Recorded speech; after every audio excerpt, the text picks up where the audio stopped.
So, this image has come up recently showing the first Steam user to collect over 40,000 games on Steam, which is crazy. Have you been wondering how he did it? How could he possibly collect that many games without just spending an absurd amount of money? Which maybe that's exactly what he did, but I have a feeling he had some tricks to help him build such a massive collection.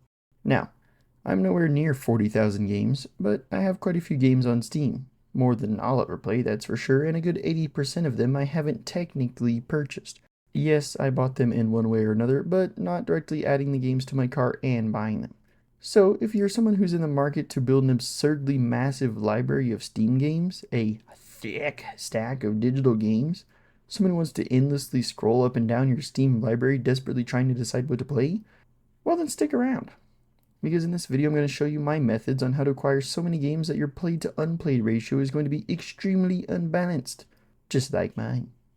Now that you've seen the proof of my professionally curated library of unplayed games, it's time to show you the secrets on how I have just shy of 1100 games on Steam, which again is nowhere near 40,000, but I'm on my way, and soon you could be too. Or maybe you're just here to look for a good deal here and there, or to get a new game to try every once in a while. Whatever it may be, this video is for you. First, you're going to get yourself set up with a Humble Choice account. What is Humble Choice, you may be asking? It's a monthly sub to Humble bundle that provides you with 8 games each month that your sub is active, ranging from AAA titles to smaller indie games. Choice is going to run you about 15 USD a month and can often provide you with 8 games that each cost more than your $15 sub. On top of the games, Humble often has discount codes for DLCs of the games in those monthly bundles. But besides getting games and DLCs every month, having a Humble Choice account gives you a site-wide discount. The longer your Choice membership is active, the more percent off you get, ranging from 10 to 20% off almost anything on their website. So you can guaranteed have a discount on most games or DLC as they release. For $180 a year, you can get 96 different games, and earn your way towards having 20% off anything on their website. Well, besides the other bundles. Other bundles? What other bundles? Oh, that's right. Besides the monthly sub, Humble has other bundles you can buy. Some bundles are for games, some are for books, some are for software to make games, arts, or classes and tutorials for that software that you bought. But you're watching this video for games, so what are these game bundles exactly? Typically, they have a set price point to get all the items included in the bundles. You can pay or donate more, but that's optional. You can also pay less and get a smaller version of the bundle where you get a partial bundle instead. All around, Humble is a good website to acquire games. Not to mention that Humble Bundle is a charity website, so you're buying games and giving to charity, which is nice. Alright, I'm going to need you to load up your favorite browser and head over to Fanatical.com, or just follow the links below for all the websites that are used in this vid. Anyways, once your dial-up internet has finished loading up this website, which you can pause the video if needed, you'll see from a simple peruse of the homepage there's plenty of deals already. At first look, the site itself offers discounts on a lot of games. But we're here for the deals, baby, the deals. Much like Humble Bundle, Fanatical also offers bundles. And no, Humble doesn't have copyright over bundles.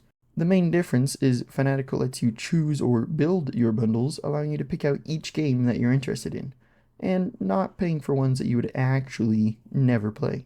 The difference with Fanatical is you often pay a price per game to form a bundle rather than just straight up buy a whole bundle of games.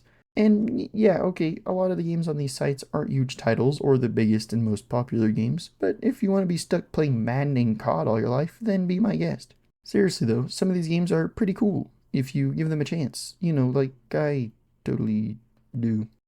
Fanatical occasionally has bundles where the games are as low as $1 each, or things like mystery bundles, which I of course had to buy, but more on that in a minute. Fanatical, on occasion, offers enhanced mystery bundles, that can hold more than just random game keys. We're talking about the chance at winning a whole collection of games, and so on. Which I do imagine it's pretty rare to hit that, but you know. Some of the bundles they have ran in the past also had prizes after it's gone, that are randomly drawn to those who bought that bundle. Anyways, back to those mystery keys I mentioned. Here's what I got from them, and from the mystery box bundle itself. Not crazy, not too bad either. A few dupes on this pack opening, but that's how it goes when you're gambling on $1 games. But now, as you can see, from $55, I've grown my library, unplayed collection, buy 56 games. Pretty cool. But what about the duplicates I mentioned? Well, I end up with 9 of them, and I'll probably just give them away in our Discord or something. And with that, a tiny shout out to our tiny Discord. Game Group is full of channels, but the one relevant to this video is one where anyone can share free games that they know of, or simply just use the free stuff bot to see what games are out there, which kind of eliminates checking stuff like SteamDB to see what's free. Which SteamDB is still good to quickly check sales by their percentage off. Not that you can just do that directly on Steam, but you know, SteamDB still has its uses. Anyways, you could always just add the free stuff bot to your Discord, but then you'd miss out on our fun server, our weekly events, and future tournaments to win free games or private servers for games like Minecraft Ark and more to be a part of. So yeah, link below. Anywho, speaking of SteamDB, if you aren't aware what that is, let me give you a quick rundown. It's a kind of in the name, a Steam database website that you can check player counts, past sales for every game, and even sort by current sales descending from free to 90% off and so on. SteamDB is a nice little site and one that doesn't inherently provide games, but information. And the same goes for sites like IsThereAnyDeal, which is just another site highlighting sales rather than actually selling games. Now before I continue, I just want to make it aware that this step is not okay, man. These are all sites that resell keys, and when it comes to where they got the keys, or if they're even active, that is the questionable part. So use caution when looking to get games from these sites, but we're here for the deals, not to be morally, ethically responsible. I'm sure some of you have heard of some of these, but here's the few that aren't as sketchy, at least to me. Starting with G2A, which offers deals on game keys, gift cards, and more, but we're focused on the games, and as far as I'm concerned with G2A, I've heard good things about them. If you happen to get a dead key when buying from them, they usually give you another for free, so there's less to possibly lose when buying from G2A. And next up we have CD Keys, which is more focused on just game keys than G2A, but it's just about the same premise, and yeah, not much else to say about that. Moving on to the last one, which is Kinguin. And no surprises here, it's just another key shop. Yeah. Anyways, as I said, these sites can get you good deals, but I do believe just about anyone can list keys for sale, so there is that to look out for. Which, like I said, if you get burned, it seems they at least try to give you a working key for free, so how risky can it really be, right?